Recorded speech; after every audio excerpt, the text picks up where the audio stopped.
महाबळेश्वर जे महाराष्ट्रामधलं थंड हवेचं ठिकाण आहे, पण महाबळेश्वरमध्ये गेल्यावर कुठे फिरायचं हे खूप कमी लोकांना माहिती आहे. त्यामुळे मी या 4 मिनिटाच्या व्हिडिओमध्ये इकडले फेमस स्पॉट त्याबरोबर हिडन जेम जसे की इकडले पुरातन काळातले मंदिरं याविषयी मी तुम्हाला माहिती देणार आहे. तर हॅलो गाईज, नमस्कार, मी प्राजक्ता आणि आज मी तुम्हाला घेऊन जाते महाबळेश्वरला. तर आपला फर्स्ट स्पॉट आहे मॅप्रो गार्डन, जे सगळ्यांना माहितीच आहे. इकडे तुम्हाला चॉकलेट पासून सिरप, मॉकटेल, ज्युसेस, खाकरा आणि बऱ्याच गोष्टी भेटतात. आणि हो, don't forget to try their free samples. इकडलं मॉकटेल तर एकदम जबरदस्त असतं. त्यानंतर आम्ही मॅप्रोचं इन हाऊस कॅफे म्हणजे इकडल्या रेस्टॉरंटमध्ये गेलो. यांचा मेन्यू देखील खूप मोठा आहे आणि इकडलं फेमस सँडविच जे आहे ते आम्ही ट्राय केलं आणि ते खूप जास्त मस्त होतं. तर मॅप्रोमध्ये आता काउंटर तर आहेच, बाकी देखील बऱ्याच ॲक्टिव्हिटीज आहेत, जसं की chocolate train, play and win teddy, अशा बऱ्याच ॲक्टिव्हिटीज आहेत. त्यामुळे इकडे तुम्ही 3 ते 4 तास तुमच्या फॅमिलीसोबत सहज स्पेंड करू शकता.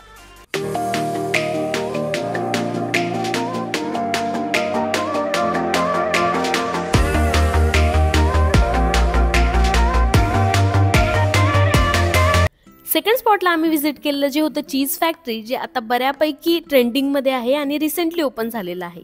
यांच्याकडे चीजच्या बऱ्याच व्हरायटीज आहे, त्याबरोबर घी आणि स्प्रेड्स वगैरे देखील आहेत.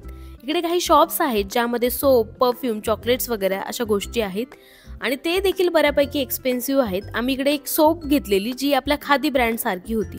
यांचं इन हाऊस रेस्टॉरंट देखील आहे, जिकडे आम्ही गार्लिक ब्रेड आणि पास्ता ट्राय केलेला, but the taste was not good, like 4 out of 10 होती.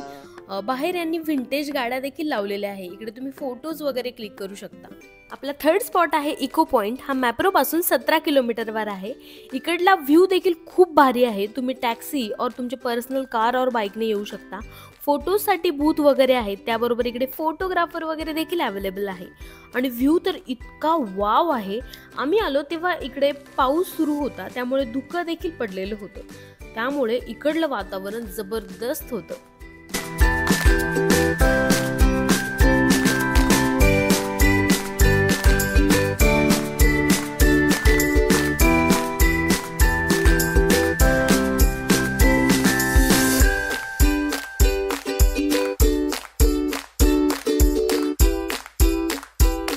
नंतर आम्ही आलेलो निडल होल व्ह्यू पॉइंटला, ज्याला व्ह्यू ऑफ एलिफंट हेड म्हणून देखील ओळखलेलं जातं. त्याबरोबर इकडे वॉटरफॉल पण आहे, पण धुकं असल्यामुळे मला क्लिअर असं कॅमेरामध्ये कॅप्चर करता आलेलं नाहीये. फिफ्थ स्पॉट आहे कृष्णाई टेम्पल, जो ओल्ड महाबळेश्वरमध्ये आहे. कृष्णा, कोयना, गायत्री, सावित्री आणि विना या 5 नद्याचा संगम होतो आणि या नद्यांचं पाणी एकाच ठिकाणी येतं. पूर्ण काळ्या दगडांचं स्ट्रक्चर असलेलं हे मंदिर आहे आणि या मंदिरामध्ये खूप जास्त शांतता आणि प्रसन्नता वाटते. त्यानंतर आम्ही आलो महाबळेश्वर टेम्पलला, जे महादेवाचं मंदिर आहे.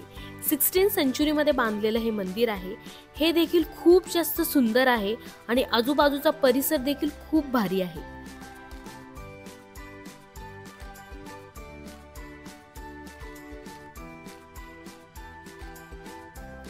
परत एक इकडे कृष्णाई टेम्पल आहे, जे खूप जास्त जुनं आहे आणि हे 3 मंदिरं आजूबाजूलाच आहे.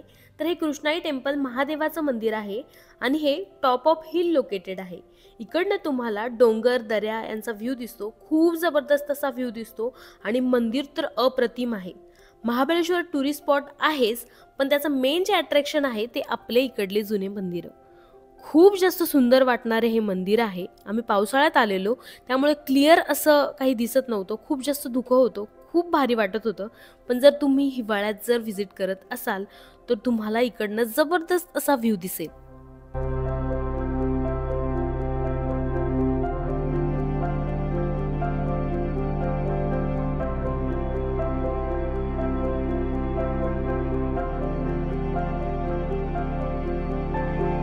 आम्ही महाबळेश्वरवरनं पुण्याला जाताना हे छान असे शॉप्स लागलेले, ज्याच्यामध्ये हँडक्राफ्टेड गोष्टी आणि मातीच्या गोष्टी होत्या.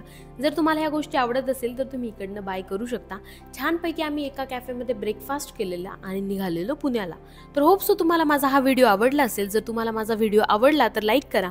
तुम्हाला काही सजेशन्स असतील किंवा तुम्हाला वाटत असेल की मी एखादा नवीन स्पॉट कव्हर करावा तर तो मला कमेंटमध्ये कळवा. आणि अजूनपर्यंत जर माझा चॅनल सबस्क्राईब केला नसेल तर तेवढं करायचं मात्र विसरू नका. भेटूया आपण नेक्स्ट व्लॉगमध्ये नेक्स्ट ठिकाणी. तोपर्यंत बाय बाय.